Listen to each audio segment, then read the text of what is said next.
মাওলানা ভাসানী বলেছেন, ভারত যে আমাদের শত্রু, যেই প্রজন্ম এই কথাটা পরিপূর্ণভাবে বুঝতে পারবে সেই প্রজন্ম থেকেই জাতির শ্রেষ্ঠ সন্তানরা তৈরি হবে।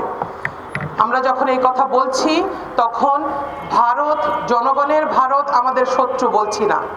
ভারতের জনগণ আমাদের জুলাই বিপ্লবে আমাদের সাথে হাত মিলিয়েছিল, আমাদের সাথে তারা স্পিরিচুয়ালি, তারা তাদের যে যার জায়গা থেকে, অনেক ইউনিভার্সিটির ছেলেমেয়েরা ভারতে আমরা জানি পশ্চিম বাংলায় বিশেষ করে আমাদের সাথে সংহতি প্রকাশ করেছিল।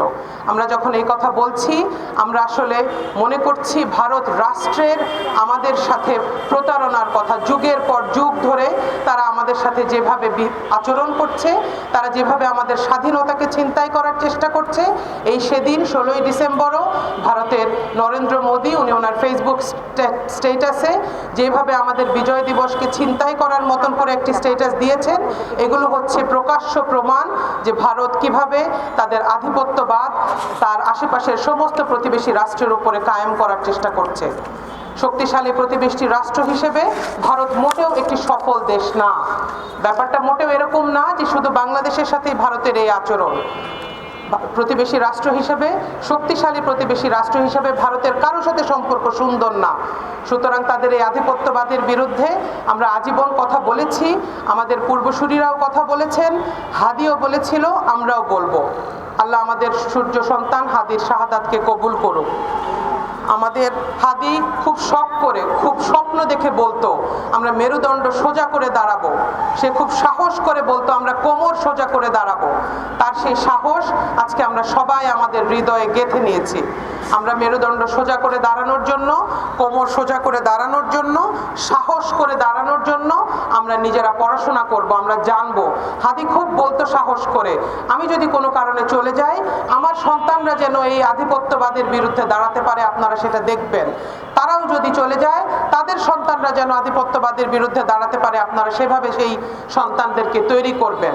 হাদি খুব সাহস করে বলতো ওরা যদি আমাদেরকে মাইনরিটি কার্ড দিয়ে ভয় দেখায়, আমরাও তাহলে ওদেরকে মনে করিয়ে দিব যে তোমাদের কুকিচিনের মেয়েদের সাথে তোমরা যেটা করো সেটা আমরা জানি।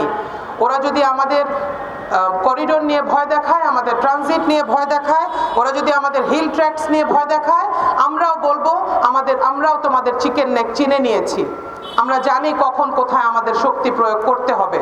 একটি স্বাধীন সার্বভৌম রাষ্ট্র হিসেবে আমাদের সুন্দরবনে যখন ওরা রামপাল বিদ্যুৎ কেন্দ্র স্থাপন করে তখন আমরা প্রতিবাদ করার ভাষা খুঁজে পাই না, আমরা তখন চুপ করে থাকি।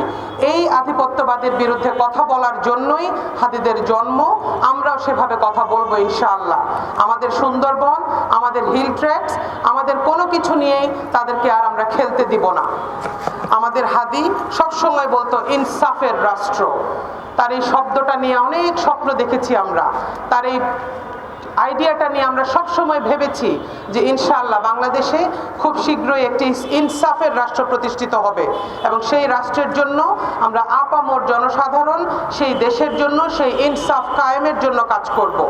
হাদির অনুপস্থিতিতে আমি খুব জোরালো গলায় আমাদের সম্মিলিত নারী প্রয়াসের পক্ষ থেকে বলতে চাই, সেই ইনসাফের রাষ্ট্রের জন্য ইনশাআল্লাহ আমরা আজীবন কাজ করব।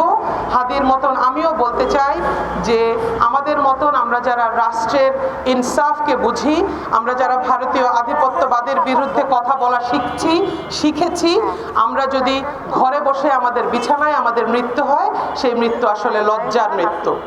আমরা এই মৃত্যুকে ভয় পাই না, কিন্তু আমি আমার আগের বোনের মতন বলতে চাই আমাদের দেশের সাহসী সন্তানদের নিরাপত্তা সহ দেশের সাহসী বক্তা, সাহসী বক্তব্যগুলো, সাহসী স্বপ্নগুলোকে বাস্তবায়ন করার মতন সাহস এবং অনুপ্রেরণা এবং লজিস্টিক সাপোর্ট আমরা আমাদের তত্ত্বাবধায়ক সরকারের কাছ থেকে চাই।